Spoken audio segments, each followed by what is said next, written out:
The Russian Mind Control Program. Controlled Offensive Behavior, USSR, is a 1972 U.S. Army study of Soviet mind control experimentation. The Russian Directed Energy Weapons Program focused on targeting of individuals, not groups. Soviet dissidents were the target of microwave anti-personnel weapons and mind-altering techniques that sought, quote, the total submission of one's will to some outside force. Electromagnetic weapon mind control surfaced in the 1973 Russian Conference on Psychotronic Research. The agenda for the Prague meeting included the following 5 topics: erasure of the subconscious mind, development of ESP, induction of paranormal effects in dreams, the mechanical equivalent of neuropsychic energy, and the psi gene. The Soviets were known to have potent blinding lasers. They were also feared to have developed acoustic and radio wave weapons. A 1987 issue of Soviet Military Power, a Cold War Pentagon publication, warned that the Soviets might be close to, quote, a prototype short-range tactical radio frequency weapon. The Washington Post reported that year that the Soviets had used such weapons to kill goats at 1 kilometer's range. The Pentagon, it turns out, had been pursuing similar devices since the 1960s. The Russian capability, demonstrated in a series of laboratory experiments dating back to the mid-1970s, could be used to suppress riots, control dissidents, demoralize or disable opposing forces, and enhance the performance of friendly special operations teams. Pioneered by government-funded department of the psychocorrection at the Moscow Academy Medical Academy, acoustic psychocorrection involves the transmission of specific commands via static or white noise bands into the human subconscious without upsetting other intellectual functions. Experts said laboratory demonstrations have shown encouraging results after exposure of less than 1 minute. Decades of research and development and millions of rubles have produced the ability to alter behavior on willing and unwilling subjects. In an effort to restrict potential misuse of this capability, senior Russian research scientists, diplomats, military officials, and officials of the Russian Ministry of Higher Education, Science and Technology Policy are beginning to provide limited demonstrations for their U.S. counterparts. Further evaluations of key technologies in the U.S. are being planned, and discussions are aimed at creating a framework for bringing the issue under bilateral and multilateral control.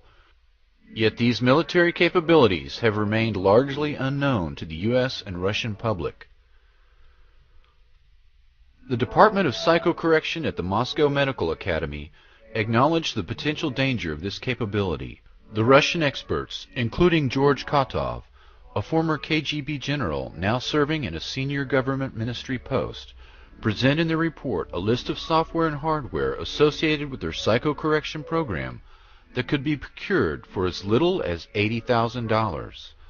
According to General Kotov, quote, as far as it has become possible to probe and correct psychic contents of human beings despite their will and consciousness by instrumental means, results having been achieved can get out of our control and be used with inhuman purposes for manipulating the collective psyche.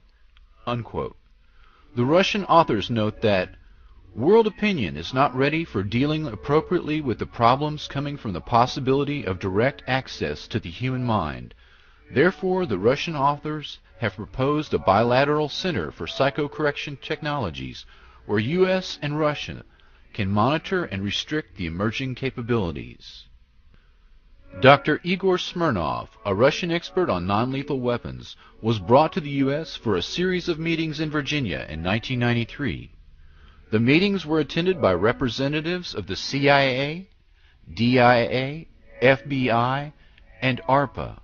Civilians included representatives of the National Institute of Mental Health and directors of biomedical research.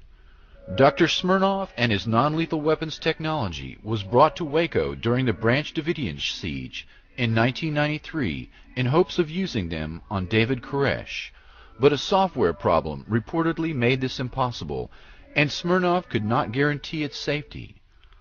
A firm called Psychotechnologies Incorporated, based in Richmond, Virginia, entered into an agreement with the Russians to share and develop this technology for American use. Dr. Smirnov died of a heart attack in 2005, and his patent is now held exclusively by Psychotechnologies Corporation. Psytech is controlled by Colonel John B. Alexander, NSA General Michael Aquino, and Lieutenant Colonel Albert Stubblebine, among others. He needs the money. This is called computerized psychotechnology. First, we gather information from the subconscious. Then we determine how a specific personality works.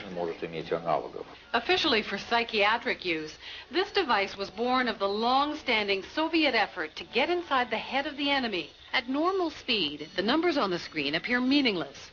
But when we slowed down our video frame by frame, we found subliminal flashes of words. Words like fear and neurosis. These words trigger electrical activity responses in the brain and reveal private anxieties and other weaknesses. And this command, which is brought in bypassing the consciousness, has the same effect as a commandment. It's like a word of God. So we simply cannot disobey it. So we said, well, what are the applications? And they said, well, they had tested with the simple phrase, bring us cake, and that they had piped that bring us cake in white noise up to the ground level, masquerading as just machinery noise, and both the workmen outside and their colleagues who worked on the ground level within 24 hours had come at different times of the day bringing them cake.